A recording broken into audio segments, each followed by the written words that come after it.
Olá! Hoje a gente vai fazer algo um pouco diferente. Uma verdadeira autópsia técnica. Vamos mergulhar fundo na máquina para entender como Python e Rust realmente lidam com os dados. Pode parecer uma pergunta simples, não é? Somar dois números. Mas a diferença de performance é absurda. Vamos investigar isso a fundo porque a resposta está escondida lá embaixo, na forma como cada linguagem gerencia a memória. Olha só o nosso roteiro para essa investigação.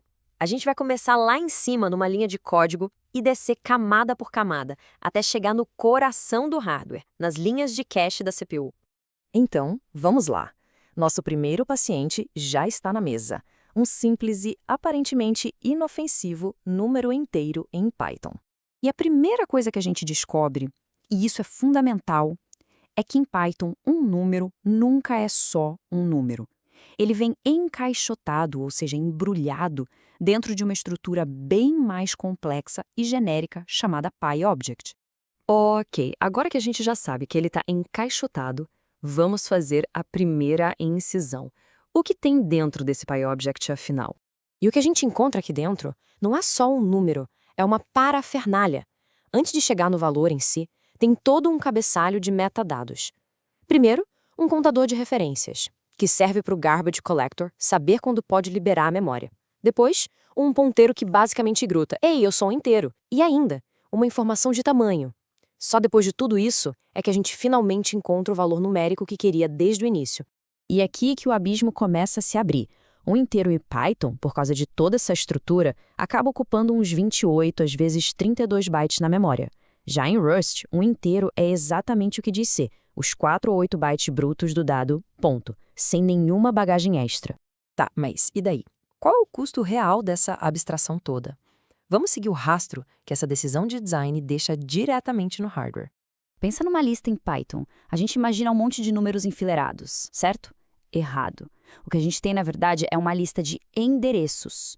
Cada endereço aponta para onde o número realmente está na memória.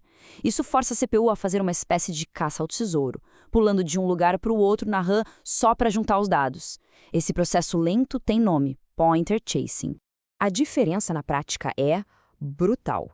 Em Rust, o acesso é direto. A CPU sabe onde o vetor começa e calcula o endereço exato do elemento. É como ir direto na casa número 5 de uma rua. Já em Python, a CPU vai até a lista, pega um mapa, que é o ponteiro, segue até o local que o mapa indica e só então encontra o dado. É um caminho muito mais longo e imprevisível. E essa caça ao tesouro deixa uma verdadeira cena de crime no hardware. Primeiro, causa os cache misses. A memória cache da CPU é minúscula e ultra rápida. Esses objetos gigantes do Python não cabem lá, então a CPU precisa ficar parada esperando os dados virem da memória RAM, que é uma lesma em comparação. Isso gera os stalls. Além disso, criar esses objetinhos o tempo todo espalha tudo pela memória, causando a fragmentação da heap. E por fim, a coitada da unidade de gerenciamento de memória, a MMU, fica sobrecarregada tentando rastrear essa bagunça toda. Ok, agora vamos dar uma olhada no nosso sujeito de controle, um espécime saudável, o tipo primitivo em Rust. Ele opera com uma filosofia bem diferente, a de abstrações de custo zero. E aqui, a simplicidade é a chave. Em Rust, um U64 são só 64 bits de dados. Fim. Sem cabeçalho, sem ponteiro, sem metadados. É o dado puro, do jeito que o processador entende. Ele pode morar diretamente num registrador da CPU, como o EAX, prontinho para qualquer cálculo. A comparação aqui chega a ser covardia. Uma lista do Python é um conjunto de endereços espalhados, um pesadelo para o cache da CPU.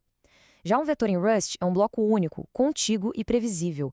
É o tipo de organização que a CPU ama, porque permite que ela seja proativa e já vá buscando os próximos dados antes mesmo de serem pedidos. Um processo chamado de hardware prefetching. E não para por aí.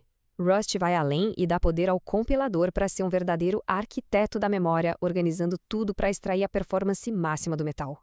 Por padrão, o compilador do Rust pode e vai reordenar os campos dentro de uma estrutura. Por quê? Para empacotar os dados da forma mais compacta possível, eliminando qualquer buraquinho de espaço desperdiçado, o famoso padding. O objetivo é fazer com que os dados se alinhem perfeitamente com as linhas de cache da CPU, para que a leitura seja feita numa única tacada. E o resultado prático disso é o que vemos aqui. Num layout menos eficiente, podemos ter um booleano de 1 byte, aí 3 bytes vazios de padding e só depois um inteiro de 4 bytes. O compilador de Rust é mais esperto. Ele coloca um inteiro de 4 bytes primeiro, depois o booleano de 1 byte e pronto, sem desperdício. A estrutura fica menor e muito mais amigável para o processador. Muito bem, chegamos ao relatório final da nossa autópsia. É hora de colocar os números na mesa e quantificar a diferença que essas duas filosofias de design causam no mundo real. E essa tabela, ela resume tudo. Os números não mentem. Do tamanho em byte de um simples inteiro até os ciclos de clock para uma soma, a diferença não é de 10% ou 20%. É de ordens de magnitude. Em Rust, somar 2 números se traduz em 2 instruções de máquina, uma MOV para carregar o valor num registrador e uma ADD para somar. Fim de papo, 1, 2, talvez 3 ciclos de clock. É praticamente instantâneo.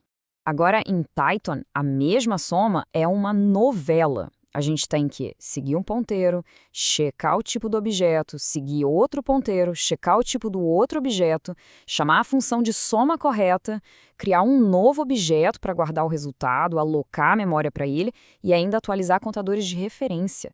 Todo esse trabalho custa de 50 a mais de 100 ciclos de clock. No fim, o que a gente entende é que não existe uma linguagem melhor que a outra. O que existem são filosofias diferentes. Python foi feito para priorizar a flexibilidade e a velocidade de quem está escrevendo o código. Já Rust foi feito para priorizar a eficiência do hardware, para dar a quem desenvolve a capacidade de falar a língua nativa da máquina. E por que se importar com tudo isso? Porque essa diferença lá no baixo nível impacta tudo aqui em cima. A performance bruta, a eficiência energética e até o que é possível construir, abrindo portas para otimizações avançadas, como o processamento paralelo com instruções CMD. E isso nos deixa com uma reflexão final. Toda decisão de engenharia é uma troca. Para um próximo projeto, qual o custo se está disposto a pagar? O da abstração, que facilita o desenvolvimento, ou da implementação, que extrai o máximo da máquina? Entender o que acontece por baixo dos panos é o que nos permite fazer a escolha certa para o trabalho.